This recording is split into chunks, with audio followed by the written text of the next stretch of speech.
He handles mostly St. Pete, Tampa. Is that right? Pinellas County. Okay. So he's going to go ahead and go over go over some of their policies, and feel free to ask him any questions.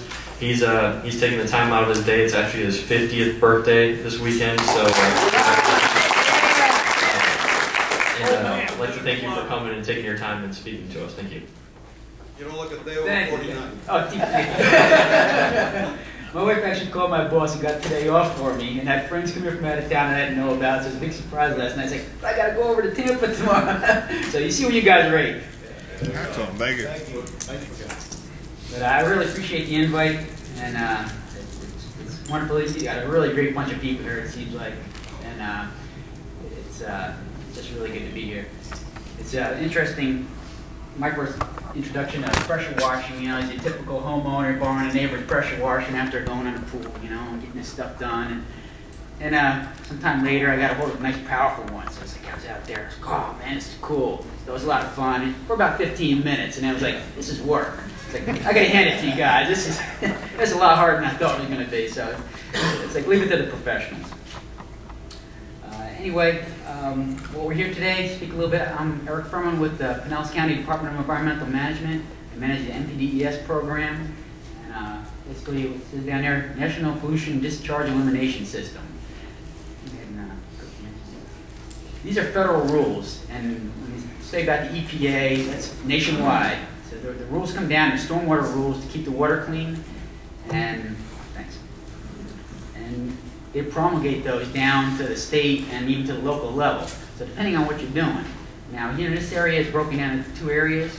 You have some of the rules which are individual NPDES permits. Those you go to the state. That's like people that have stationary sources.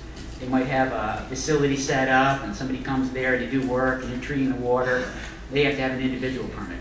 The second thing is NPDES permits for counties and cities. We have to have a permit too. And question? Yeah, Eric, can they interrupt you, or do you want to wait till you're done with your presentation? You can interrupt, yeah. If you have a question, if I bring something up. What does that stand for, Eric? I'd just like to know.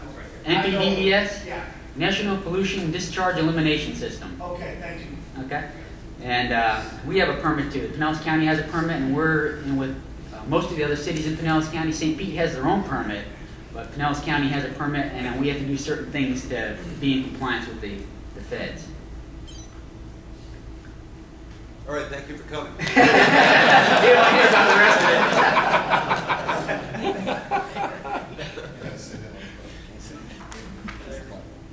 it. That's our permit there, and it's basically says nothing that's not stormwater can go in our stormwater system. And there's some gray areas in there, things like for residential car washing and some clean pool water. And you can't put backwash downers, but basically it's rainwater, it only can go in. So anytime other things go down there, you're going to have possibly have an issue. This is what our ordinance says. It says nothing but clean stormwater can go down to the storm sewer system, and that includes the roadways. Our right-of-way is where our storm sewer system starts. So if it comes off a building, private property, and goes into our system, then it becomes our problem. We have to do something about it. We have authority to inspect the properties. Eric, can I interrupt you? Uh-huh. You just keyed on something right there. It is not your problem until it comes off that property. Is that correct? That's correct. Thank you. Yeah. So as long as it stays on the property, but then it's the state's problem. So right. The state has another issue. But once it comes off into the county's right away, and now there's different issues. Like if you're in City of Treasure Island, it's the City of Treasure Island's problem. But crap flows uphill in this case. So if things are going down, it goes through their system and ends up in our system. We'll come out there and it's like, oh, this goes into Treasure Island. We're going to call Treasure Island. It's like, go look after these guys. So things do flow uphill in the NPDES world, and ultimately it's in the responsibility of whose jurisdiction it is. FDOT is a partner with us because they have so many FDOT roadways in Pinellas County. So there's a lot of mishmash of things, but you can always call me, bottom line, and I can get you to the right people or help you out, give you advice. We have authority for inspection. Yeah. We have authority for inspections, civil penalties up to $10,000 a day, and make you clean it up. We have an enforcement SOP, so we can't treat one guy different from another guy. We can't go out there and this guy does something and he gets caught and he gets a warning letter. He goes out and does something and he gets a $1,000 fine. So there's a specific SOP, standard operating procedure for doing the enforcement actions. And a lot of times you're just going to have a warning letter, NOV. Yeah, question on enforcement. You know, I mean, how does it happen? Who enforces it? I mean, in one way, if this is all, we're all headed over to the green side, you know, picking up and everything, it's going to have to be a lot more even playing field, because right now, I mean, I watch with a guy, we got a lot of commercial we do, but some guys say they pick up, some guys say they don't, you know, I mean, help me understand. I mean, who's enforcing this? How are they doing it? Because, you know, I mean, I'm not a whistleblower, but, you know, if the state's saying do it, hey, everyone's got to do it. Let's everybody do it. You And know, it's not fair to you if you're Right, doing it exactly. and somebody else is not. Right, because then it's a price issue too, you know? And a lot of that comes, we don't go out and do a lot of search and destroy missions. We just don't have the personnel, and it's even worse now, of course, we'll have cutbacks and everything. But we mostly get complaints, and that's how we find out 99% of our stuff, somebody's complaining about it. And it's either a homeowner, a business owner, another contractor. Say, you know, I'm doing it right. I paid the money to buy the good equipment, and he's just out there and letting stuff go everywhere. And, you know, so he might call up and say, look, this guy's doing it the wrong way. And obviously we can't go out there and follow him around. We're not going to do that, but we will, you know, once we get the notification, if something does come up, and we find out it's that person, you know, then we're going to treat them, you know, we have to follow the SOPs, but we're going to be looking a lot more careful. So, our enforcement actions, warning notices for homeowners. Mom and pop, you know, the guy has down the street. Normally they're just going to get it's a little card, tells them what they did wrong, contact us. We give them some brochures, tell them how to do stuff right. Most of their stuff is they're mowing and blowing all the grass out in the street, or throwing leaves down the storm sewer. Can't do that. You know, clean up, put it in a bag. The grass clippings, you know, I don't know, people don't use mulching mowers. I've gone to that. When I got rid of my bag on my grass thing, I was the happiest day of my life, not having to bag grass anymore. But, you know, it's good for the grass. So once people learn about that, I mean, some people still do it, they're cool, do what they're going to do, and then they will get fined. But most of the time, homeowners, once you tell them, it's like, oh, I didn't know. And they do it right after that. Notice of violation. That goes for most contractors, because contractors figure they're more up in the business, they know things better. And again, the notice of violation doesn't normally carry fines with it, but it's more official. We used to send warning notices that look like notice of violations to homeowners, and they freak out. You know, here you got an official letter with the county letterhead, and they're like, oh my gosh, what happened? So they get all worried. So we kind of backed off a little bit on the homeowner side, try to be a little friendly on their side, get an education in, versus the NOV, the business, they can handle it a little better. They're more apt to come to us and say, what do we need to do? What are we doing wrong? What do we need to do in the future? So they're usually a little better in terms of being able to handle that warning letter. They'll work with us. A homeowner will get an NOV the second time. If something really bad, you get a consent order. That's money. And it's happened. First time offense, they get fined. And that's using something really bad. You've had fish kills, plants dying, things like that. You're using really hazardous chemicals. It's not very frequent, but it does happen. And consent orders will also happen the second time we catch you doing something. Once you've been told this is the right way to do it, and you keep doing it, then a fine will be issued. So that's the process.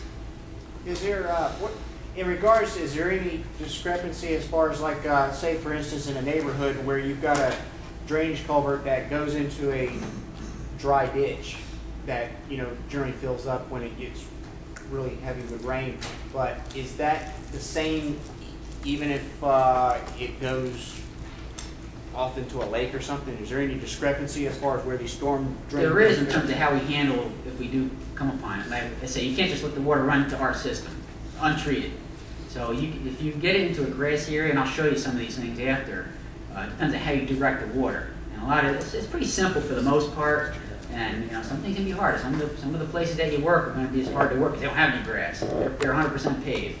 In those situations, you're going to have to redirect the water maybe or collect it, depending on what you're doing, what chemicals you're using.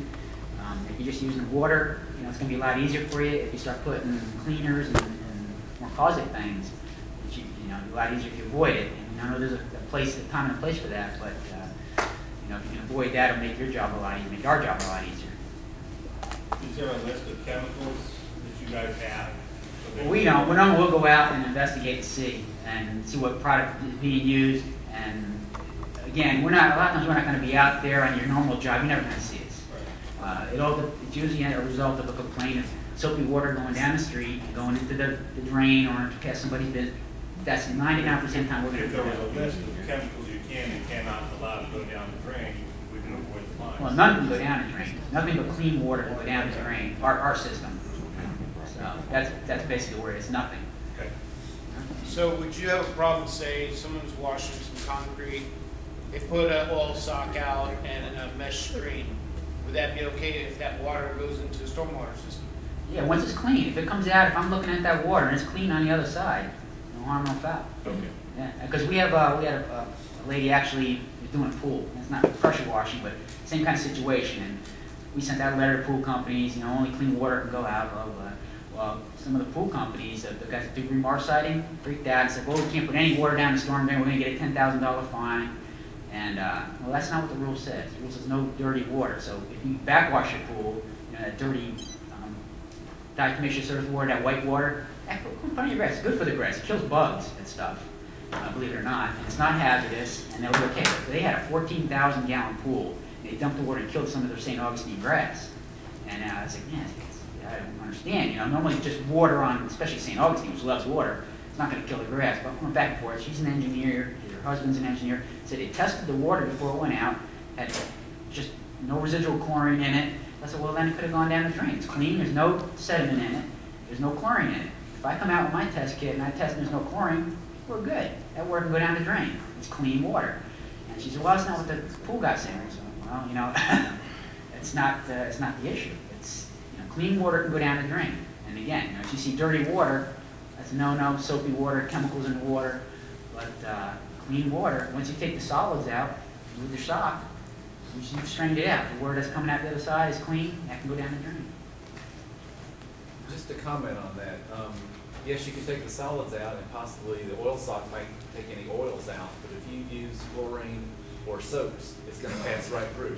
Exactly. So what you're saying is that's still not able down the drain. And that's where based on what you're using for cleaners, whether you're just using water and you just clean the dirt out. Water. Yeah, they don't use cleaners. Yeah, so then you have to be a little more careful there, or redirect the water to like a grassy swale or something like that to let it soak in. And again, you have to do that with the property owner's permission.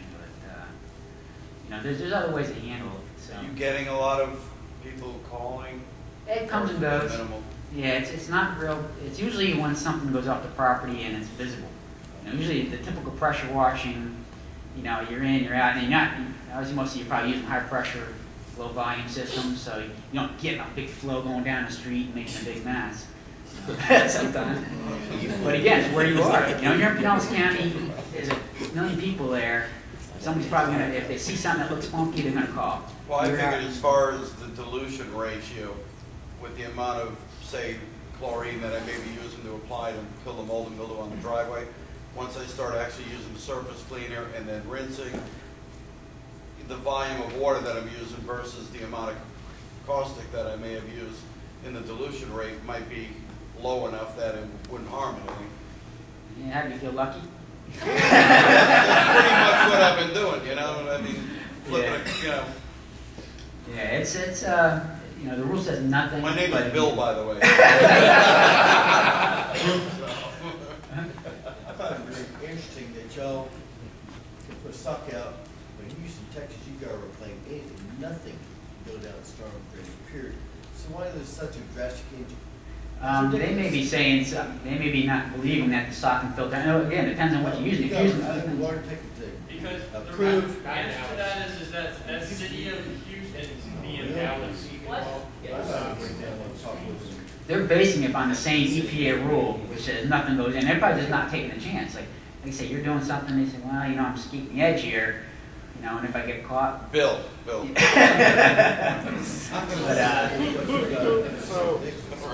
and you see, you start getting that way. They probably figured, it's one of them deals where you go to the worst case and you say, well, we're not going to let anything. And a lot of people get hurt and they can't do anything, even though they may not be doing anything harmful.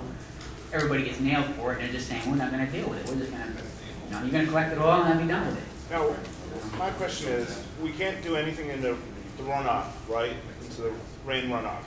But can we direct it to the typical city or city sewer?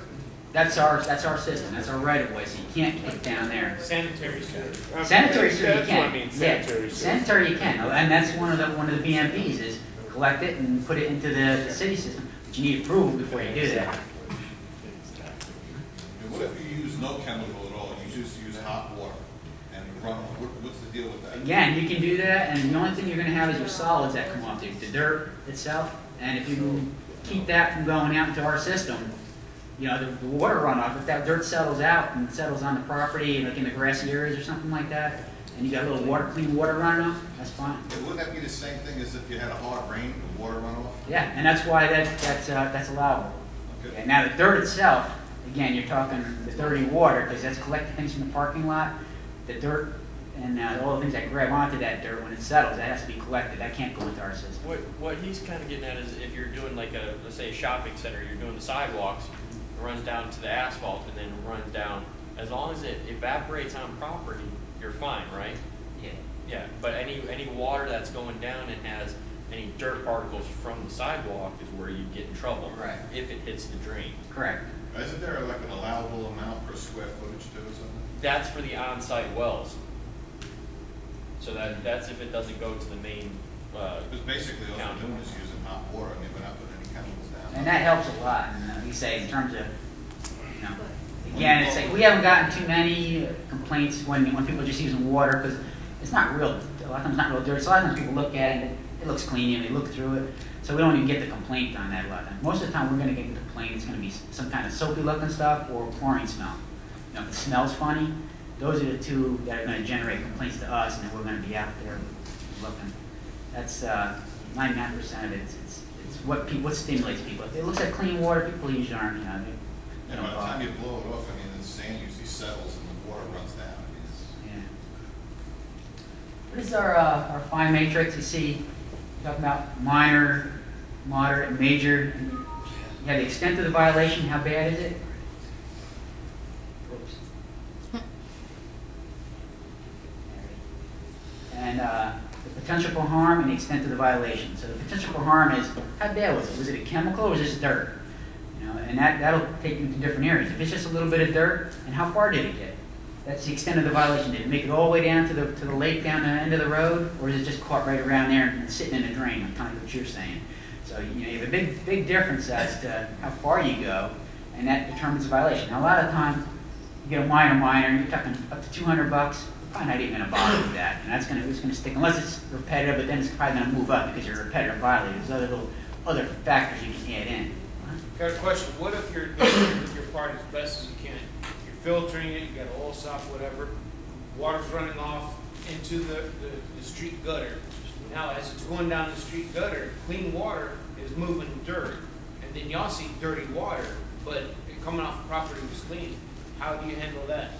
Again, we follow back upstream and look. Now, then it's going to be a judgment call. If I see you have your boom, a sock out there and everything else, and I see what you're doing and the water's coming out clean there, and it's just picking up some stuff that was down the street. Yeah, it's already in the gutter. Yeah. So you're going to have it's a judgment. Fortunately, the guys that do my inspections are pretty, they're not ball busters. So they're out there, and they've been around a lot. They've been doing it a long time. They've dealt with people a long time, contractors a long time. So they're going to use their judgment. They're not going to be out there looking at, oh, what, caught you here, in a little speck or something. They're more real world. They got some real world experience. But that's in Pinellas County. Now you may go someplace else where somebody's going to try and peg you, no matter what you do. So. Sure. Question. I live in a county that they took it to a kind of a next level as far as the BMP practices. One of the things that they said was that as a representation of what your wash water, if you take a sample of what's normal, you have it tested, and you carry that with you, normally it will be representative of the wash you're working with. Do you have a place for these guys to have their water tested as a reasonable sample? Would you take it to your local Department of Sewer and Water? Do you have a place for it to go? And would you, if you rolled up on any one of these guys and they were washing and they said, listen, here's my sample test of what's reasonable, of what I normally wash, would you accept something like that? And where would they have it tested? We don't do something like that. It's basically we go out there and test. We have a test kit ourselves. So again, the rule says nothing. But again, there's some, it's not really gray area in terms of law. But right. If we go out there and it looks clean and doesn't smell, and we see what you're using, and it's nothing, you might be using just a water system or something like that. It might be a little bit of crumbs of dirt. Again, we're just going to give you the information. That's why we're doing things like this, is just be careful. But once you start going into using chemicals and things like that, those things are going to pass through, and then the rule says nothing but clean water. So if you have a chemical residual in there, that could potentially cause a violation. Do you test every industry product? Doesn't matter. It makes it easier to deal with and lessen things, but it still can't go into our system. Yeah, because it's not. You're saying it's like the solids. What y'all do with the solids? You dump on the ground, you have to take special types of places. Depends. If you have a lot of it, it's probably put in dumpsters. It's probably the easiest thing. If it's just a little bit, if you collect it in the grass, like there's a grass area, a lot of times you just direct the water into there. A lot of people have little medians or little grassy areas in their parking lots. Just direct that into there. Some people collect it and pump it up. And Y'all are usually one dump station all the way across town, 45 minutes. And pay them. we're not looking to put anybody out of business. It's like, Well, we're just right trying to there keep you the waterway just did clean. 7,500 tanks. But you think that's bad? Right, yeah, we can into that here.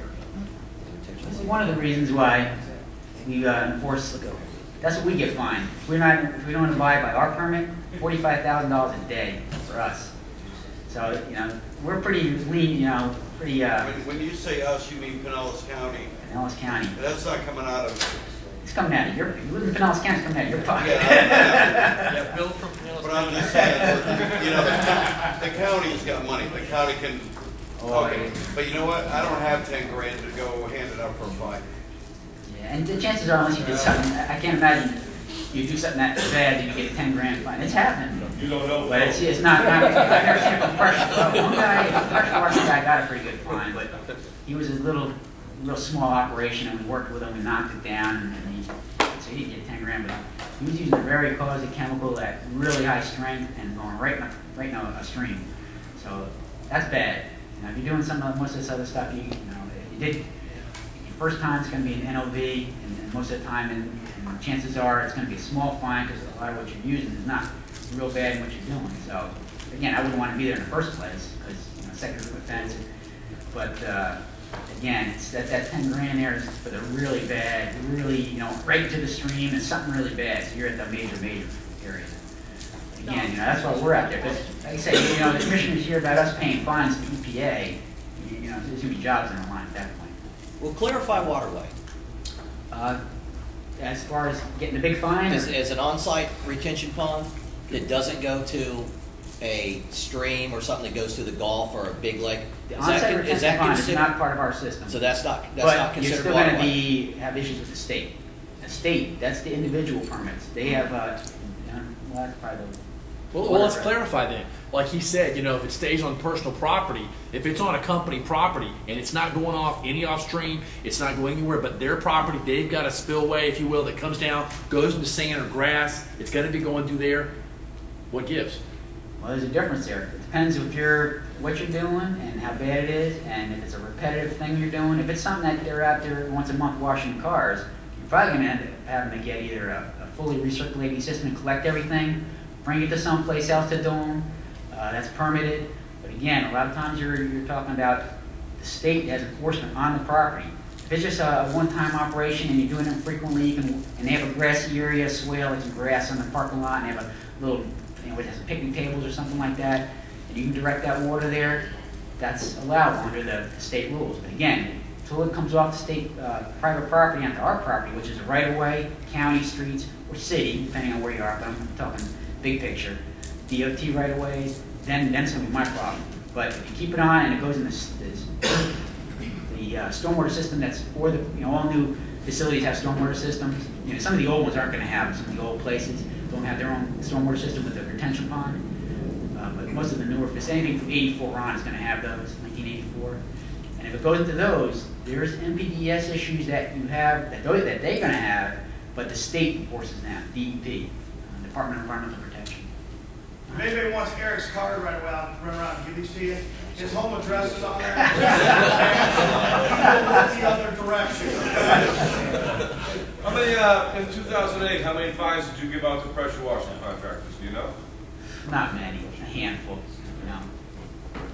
5 or 10 at the most, I'd say, not a lot. How many Is did this you give out where to we others? send the gift certificates for dinner? Yeah. No, and the wine, actually, I don't drink wine. Pinellas County. Uh-huh. Hey, if you're washing, like, say, heavy equipment on the side of the highway I knew it. for like road construction, what is the procedure here in the county as far as being able to do that? Like where I'm from, they just stopped us. We're not allowed to wash anything else on the side of the highway. It has to be inside a yard or inside of a wash pad. How is it here in this county? Basically, when you're talking about dirt and things like that, just on for your construction equipment in a construction area, Right. a lot of times you're gonna, the whole construction area is gonna be dirt. It depends on the situation again. You don't want to take it out where it's where you wash is gonna run down into the stormwater system or a stream.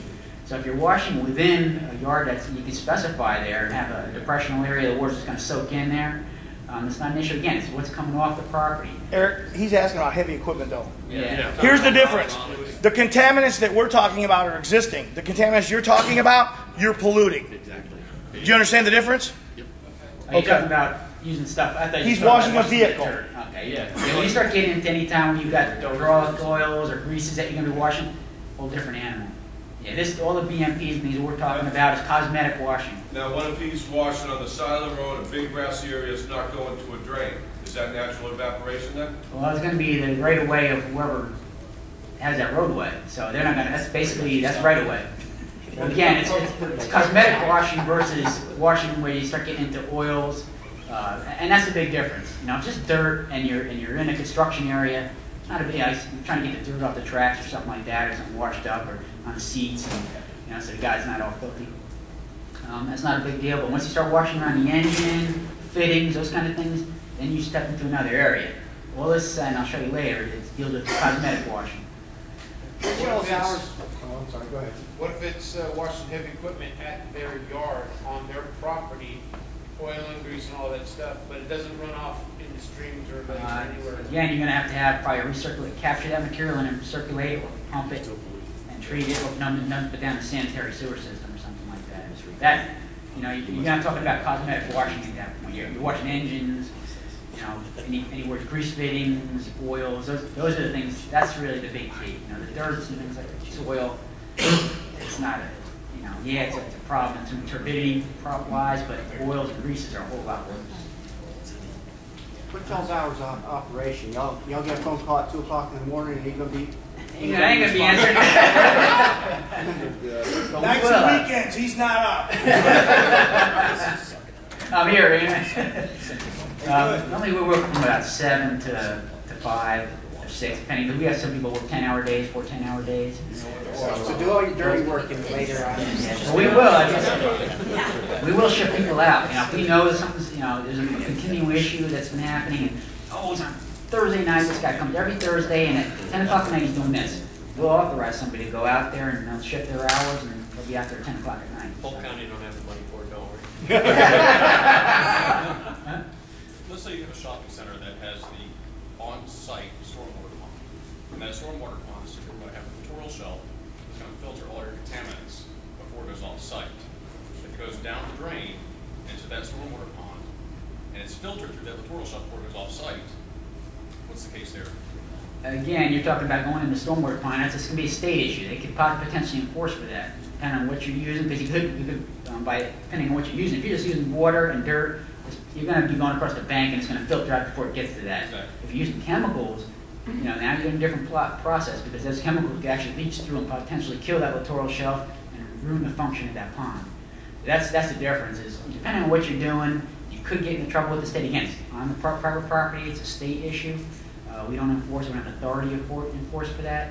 But if you're just using water, and a lot of times be directed to that grassy area, because usually you have a bank and then it comes down to the littoral shelf, which is in the water. The dirt's not going to make it past the top of that bank. But if you're using soaps or harsh cleaners or bleaches or something like that, then it's going to be an issue. The state's going to enforce on something like that. When you were talking about treating treated? What kind of, how do you treat your water? Is it done? It depends on what you have. If you have chemicals and things like that in there, it's going to be a tough time treating them. A lot of times you're going to have to collect those, and if they're not harsh, they're low phosphate, not caustic chemicals, just a lot of times there's cleaners that are called environmentally friendly. You can put them in those grassy areas as long as it's not going to kill it. You have to get the property owner's permission. They say, well, hey, when we wash this, we're going to direct it to this grassy area here. That could potentially treat it, soaks into the grass, and if it's nothing harsh, it'll be all right. Soils, again, a lot of times you can use socks, things like that to filter out the dirt, the big stuff. And a lot of times that'll work pretty good because, again, depending on how much water you're using, it can handle it pretty easily. If you're using, depends how big the area is. Again, it's looking at that lay of the land, and sometimes it's going to be tough, no doubt. And other times it's going to be easy. It depends on the property, and you have to charge a guy more to start having to do those other things. But if you have to, sometimes you might have to collect the water, depending if you got really bad areas with a lot of greases and things like that. You're going to have to probably collect that stuff and vacuum it up and then dump it down in the sanitary sewer. Again, you want to get that in advance. You know, say, hey, this is what we're going to be doing. It's not that much of a volume, but we can't dump it here, we can't dump it there. It needs to go down the sanitary sewer. That will be treated through that system. It's a lot higher treatment. Question on that though. I'm from Sarasota County, and I went with the county there, and they came out and did 2 different tests on me for existing sealer driveways, because a lot of those driveways were just completely, they slathered on, it's got to be pulled off, okay? And the county came out, did 2 different tests, and they evaluated, and after 2 months, 3 months, they came back and said, it's too caustic, it's too much, we cannot accept this in our system. Here's some other ideas, which were basically shots in the dark as to what to do with it. So now what I'm coming to is it's up to the actual contractor to get a reclamation system of your own that you can go ahead, take it, clean it, and then put water back out. Otherwise, you're going to run into county issues just like this, and because each county's different, everyone's going to have different guidelines. You know, though there are federal guidelines, you're better just to have your own reclamation. Then you don't have to worry about it stuff. Collect it, clean it. I mean, am I wrong? No, you're right. And like I said, when you're working out track, it'll, you know, sometimes it gets to that point when you're dealing with these areas that are really heavily soiled, especially if they have those kind of things, you're going to be kind of stuck in that situation. Yeah. And again, like sometimes somebody's going to try and undercut you. You know, and well, that's just it. But see, like in mine, the county's not being policed. I mean, there's guys out there doing this stuff for 1/3 of the price, which is normal to be done. You know, and I mean, if I'm going to have to go out and spend all this money, get a reclamation system, come on. I want some policing. I want, I'm going to be my camera out there taping this guy and taking him in. I mean, exactly. I mean, no. I didn't get fined. No, but I know of other guys that have gotten fined. I mean, you know. I can tell you that when it happened in our county, that's exactly what happened. Guys spent the money. The county, literally, the Department of Sewer and Water would take demonstrations. When they looked at it, they said, we're not advocating that you're the contractor, but you demonstrated you have the work, so they put you on a list. That's all it was a list. And it was in your best interest to say, hey, this guy isn't doing it right, and because it's not being enforced or people aren't out there in the middle of the night. As departments between the different counties, is there any plans that you guys are going to start pulling together and start, or is it our normal government of everything's separate? Being our permit is all under one with the cities, everybody in Pinellas County and DOT within the county, other than St. Pete, who has their own permit. They're big enough; they got their own permit. But we do contact each other. We get a complaint, and of course we look on our GIS system, and it comes up it's in Largo. We call Largo. Largo's pretty. They enforce pretty good. So if we call, they're going to go out and inspect. There's very few. There's probably a couple in there that are kind of lax and they don't have the. But for the most part, in Pinellas County, we all stick together because we have quarterly meetings. We all trade information. They get something that they know is in the little enclave, Pinellas County enclave. They'll call us. We go out. So it's pretty strict. And say not everybody's the exact same, but everybody will go out and inspect and enforce. So it's Pinellas. I don't know about Hillsborough, Pasco. Do you get involved with the VOCs? Do you have a cap on that?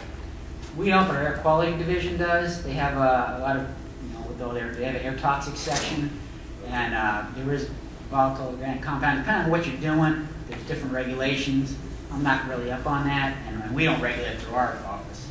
But there is some regulations on that, and based on what you're doing, there's certain paints and things like that. There's all rules about how much you can have per volume. You know, it gets me that you've got cars sitting at red lights leaking oil all over the place, leaking oil in their own driveway. You've got lawn fertilizing companies that are putting down liquid fertilizer. You know, right after that, you get a heavy rain. I mean, you've got all this oil, all this crap from the cars at the red lights or even in their driveway going down there, flooding on their lawn, all that overflow of, let's face it, the fertilizer and stuff they put down. I wouldn't drink it. I mean, you know, and you've got all that going down, but yet we're going to get nailed for cleaning somebody's driveway. It's not just you guys. It's The banks are going broke, doesn't mean you're going to rob them, right? Well, no, I mean, and we actually, you know, any of this going into, it's interesting you bring that up is because it going we do. into other fields of, Yes. you know, like lawn spraying companies? Oh, everybody. Yeah, that's what I was telling about the pool companies, you know. Right. So, but yeah, it's all businesses, and we have probably 8 or 9 different business categories that we normally see out there. You know, painting, masonry, we get a lot of those issues. You know, doing concrete work. I mean, I'm waiting for a guy to be with a mirror at red lights looking for leaks. While I mean, Yeah, but this is a controllable thing. I mean, you can control us. You can't control a leaking car per se. Yeah, well, cars are a lot better than they used to be. I mean, cars used to, it was a standard practice to have puddle under the car. At least nowadays, cars are economy, all those are getting repoed, and now they're all. Well, now with this, $4,000 thing, they ran out of money there. But you know, it's funny, interesting you're talking about the fertilizer because we do have a proposed fertilizer ordinance all together about that exact situation because that is a huge problem. You know, I'm glad you're aware of that because. But we are putting together, and a lot of the other cities are now looking at us. There's some places that do have a strict. I think Sarasota has a strict fertilizer ordinance. You can't use nitrogen fertilizer. Say the lawn spray company say that. County East Coast does. Yeah, so you know, there's a lot of look at. I mean, my county, you can't see the drains because there's so much grass built up in it. But anyways, like I said, the system down here, the big problem here is, I don't know if you've been up north, a lot of times they have the combined system. Their storm sewer system and their sewer system are the same thing. All the crap goes down to the treatment plant and out. Our systems are different. We have separate systems. One system goes to, you know, the poop and everything goes down to the sewer plant, but all the water from the streets and everything goes down and it goes directly out to the bays. So that's one of the big reasons why we're doing a lot of this. Is this a direct shot? It goes down, it goes out. There's no treatment. Well, there's a few places that we have treated systems, have alum systems, things like that, but you know, 90% of the county and 90% of Florida probably, it goes down the side of the street, it's going out into the bay or the creek. Basically, you're doing that when you're dumping stuff down the drain. Shorts, buddy. Like that. But you can do a lot of what we've been talking about. We've already talked about here. Ask, you know, if you're coming up and you have a particular situation, you know, you always give a call to the local jurisdiction, say, I'm going to be doing this or that. It sounds like a lot of what you're doing, a lot of you got your act together and you're doing what you're supposed to be doing. We don't get a lot of complaints, so it can't be too bad. Y'all have a lot of cities and a lot of separate areas in a large area. Do y'all work together and make like a master list? Okay, this county, they want you to do this, this, and this. Or is it up to the contractor to call every county, every city, every town? In Pinellas County, all the cities in the county have the same rule. And we did that on purpose. When we did it under the permit, basically all the cities and all the county adopted the same, virtually the same words. I mean, maybe a couple little words changed here and there, but it's basically the same thing. That's what ours says. You know, nothing can go down the storm sewer. Again, I don't know about St. Pete. They're a little different. I'm sure it's similar because when they come to our meetings too, even though they're under a different permit, but I'm sure it's very similar. But I don't know about Hillsborough and Pasco. Is there an easy way to find out without making 1,000 calls for a contractor? I'll give you some contact information at the end here, and you just write down their names, and if you have a question, call. I'll say, what does your ordinance say? Send me a copy of the ordinance. Email me a copy of the ordinance. And a short explanation. You know, something I can read in English terms. But piers and docks. What? Piers and docks, fishing piers. That's a tough situation. Again, you know, you're trying to clean those things. Steer clear is right. Steer clear is right. Yeah, it's You got a guy in a boat underneath with a bucket. The tarp and a bucket. Yeah. I've never, you know, I'm sure it happens. People pressure wash the docks, and I guess that case would be if you pressure wash, don't use nothing but water. But there's really no way to collect that stuff. Not really cleaning the dock. That's out to check on that and see what the BMP is about. I never good question. State jurisdiction now, isn't it the inland waterways? Well, it'd probably fall a little bit outside, but we'd probably answer a complaint on it. But again, that's a good question. I think the simple solution to that is oil sorbent booms. Put them around your dock, suck up any of the oils that are going in. They float on top. Yeah, watch the lay of the land. That's the big. When you're out there, and which way is that water going to flow? And if you can direct it, you use the socks or those things that those guys use when they use termiting, those sandbags to redirect the water. A lot of times that'll redirect the water. And again, depending on what you're doing, what you're using, you may have to collect it.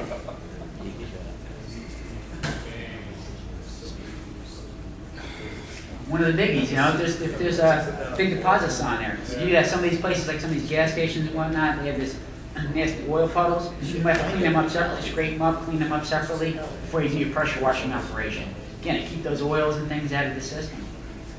And I'm not preaching to the choir, but you get into this situation all the time.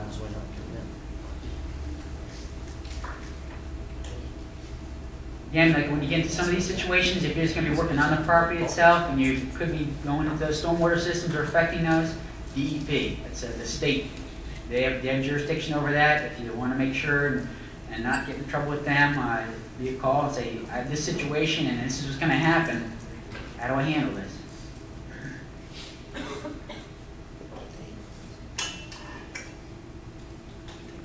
Again, if it comes down to it, where we have to use some caustic chemicals or something like that, seal those storm sewers up, redirect that water. Again, you may have to pond it and collect it and use an industrial vacuum and clean it up and dispose of that separately.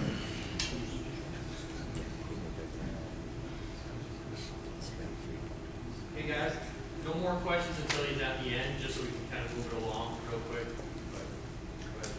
Again, the BMPs for mobile washing, again, it deals with cosmetic washing on a big scale. We're not talking about the church fundraiser, where they're out there washing cars.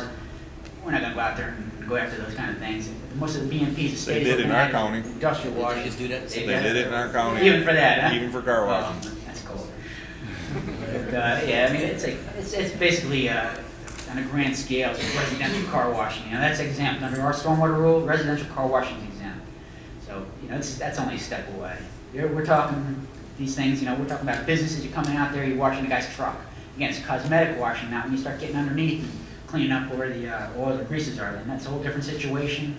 You got to treat that differently. Bring it to a place that's licensed to do it, that has a permit, and it's recirculating water. Or you're going to have to do a closed loop circulation, closed circuit system to collect all your water and filter it and all that.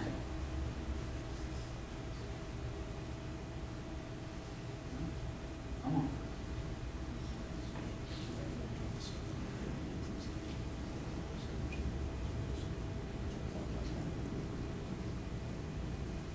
Again, basically watch the lay of the land. It's see how that water's going to drain. Try and keep it out of that storm system. The less we get called, the less aggravation you're going to have. And if you can redirect that water into those grassy areas, or at least keep it on the site and let it evaporate using the high pressure system, low volume, it makes it better for everybody. You don't have to deal with the issue. We don't have to come out and bust your chops.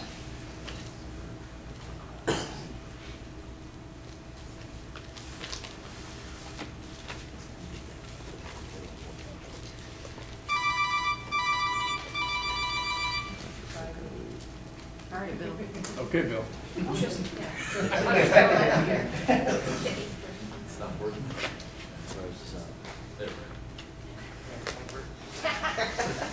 We'll have a demonstration of violating the Clean Water Act tomorrow, too. So. I won't be here, though. Don't send out your cronies. Yeah, it's like, avoid the strongly acidic or caustic materials, chlorines, all those kind of things. That's the kind of stuff that's going to generate complaints. It's going to be a violation to get into our system.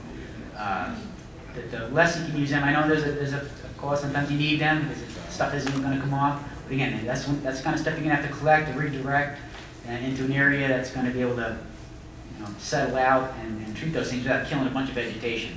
Again, you walk away from somebody's property and you kill all their grass, and you can be too happy either. So sometimes you may have to collect those things depending on how bad that stuff is.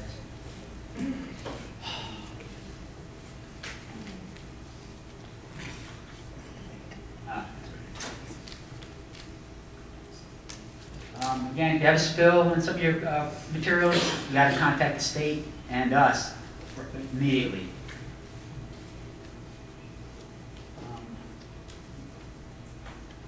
That's not going to happen. If it's a free service that you're offering, I'll gladly call. That's all I was thinking. I'm sorry. Again, this is the kind of stuff I was talking about. This happens. I guarantee you we're going to get a complaint on it. The soap coming down into the drain, or some oily film on something. That's how Rick and I met. But it was all good. I mean, he wouldn't have been here. Great guy. I mean, knowledgeable. Wanted to do the right thing. And we ended up it's kind of a weird situation, multiple situations. But he came right out and said, what's going on, and wanted to do the right things. Like, I need to know the rules here. And here I am. And I said, well, I'll talk if you have a group or something. So it's a great opportunity to talk to all of you together. So, hats off to you.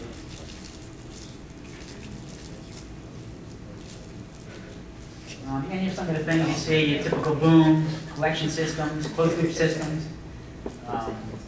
Depending on the situation, you might have to use some or all of these things. Obviously, the Army has the good stuff. Does anybody have anything to demonstrate tomorrow? Anybody have a room or anything? No one? Anybody here at the show? No one? I'll go to Walmart and get a vacuum cleaner. I saw some reclamation equipment out there. Nobody's got one sitting right out there on a trailer. This is a good one here. You guys put the hay bale out. That does a lot of good.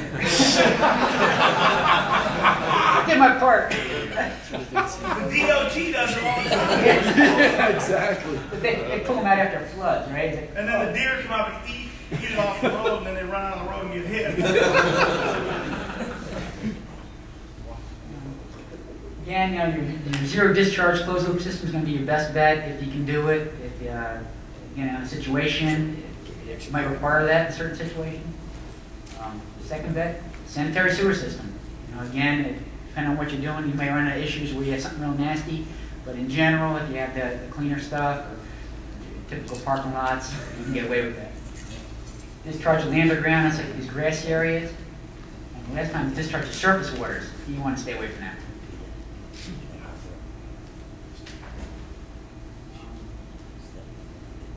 Again, if you can eliminate your soaps and chemicals you're using, that makes it all that much better. You can dump it in those grassy areas. Solids, can't leave them laying around or clean them up. And also what I found out was if you keep going to the same place all the time, DEP could potentially require a permit. If you're out there doing this monthly and it's always going to the same place, they may, depending on what it is, they may require a permit even on that. Discharge of surface waters. This is a real bad one. If you discharge of surface waters, that's where you might possibly get fines because that's going directly into a stream, a lake, those kind of things. Yeah, when you get up to this point where you're trying to want to go directly into surface, you're going to need special permits, monitoring, and all this other stuff that you don't even want to get involved in. So I just stay away from thinking you want to discharge and go directly into the stream. Here's the contact numbers for the area around here. Let's see that. And that's the area. And if I can send you a copy of this PowerPoint too. If you got my email through that card, or they can give it to you when in the proceedings or whatever they have here. Send me an email. Do we have permission to put it up on a PDF? Yeah. Okay, we'll do that. Public record. So you can do that. Like I said, if you have any questions, call, email. I can send you this presentation and you can flip through it on your own time. And say probably 90% of it. We're here to help you. It makes my job easier. I don't want to be out there, having to answer complaints and then you get in a big mess with warning letters and fines and everything else potentially. It's best just to avoid it in the first place. Anybody got any questions for Eric? I'm going to take a couple of questions before we wrap up. Anybody got any questions? By the way, they're going to be on video. Does anybody have any questions? Remember our faces. Raise your hand up. Yeah. Raise your hand up. You got a question? No questions? Nobody's got any question? You afraid to be on video? Anybody off video got a question? Okay, Kevin, go ahead. I'm not recording. I'll call my EPA. Luckily in my county, they don't call me back. So, when you're testing chemicals, are you basically looking for a pH balance, or are you looking for something different? Say for instance, caustic, I can neutralize it with an acid. I have pH paper, I can test it. Is that going to be adequate as far as? Yeah, if you can totally neutralize it, 'cause some things don't neutralize. I mean, you may neutralize the pH, but there's still going to be other byproducts in that. Sure. So normally we're looking at a pH, chlorines. A lot of times we're looking for. There's some other things, nitrites, things like that. But again, it's a lot of it has a judgment. You look at it, it smells good, it looks okay. Chances are it's pretty good. But, we're not going to go and take a sample and bring it down to the lab unless it's something weird. But for a pressure wash, I can't imagine. Us ever taking a sample and going down and doing a tox test on it. Okay, you got another one over here. You got another one over here, Eric. Huh? What test kit do y'all use? Do you use that you go out and test with, and can we get that somewhere? Yeah, we use the HACH kits. And there's different kits you can get. Depending on if you know you're only going to use these chemicals, you can get a kit just to test those chemicals. Where are we purchasing at? There's lab supply companies that if you give me an email, I can get you. I don't know who we buy them from, but they're water testing companies. We have a big kit that has all kinds of test kits and have the little plastic pillows in there with the chemical, and you dump water sample in, you dump this in, shake up, and you measure it. Should we have some fun with Eric? Could you repeat that email for us, Eric, to whoever would want to get one of these kits? E. Furman. It's EFEHRMAN at PinellasCounty.org. You got business. This email's going to explode tomorrow. Any other questions? One more question, and we're going to let this man enjoy his birthday. You're going to come to lunch with us, right? I'm going to head home and go fishing. That's good. That's good. Hey, one last question, if you got it. No questions. Hey, guys, let's thank Eric coming on. Happy birthday.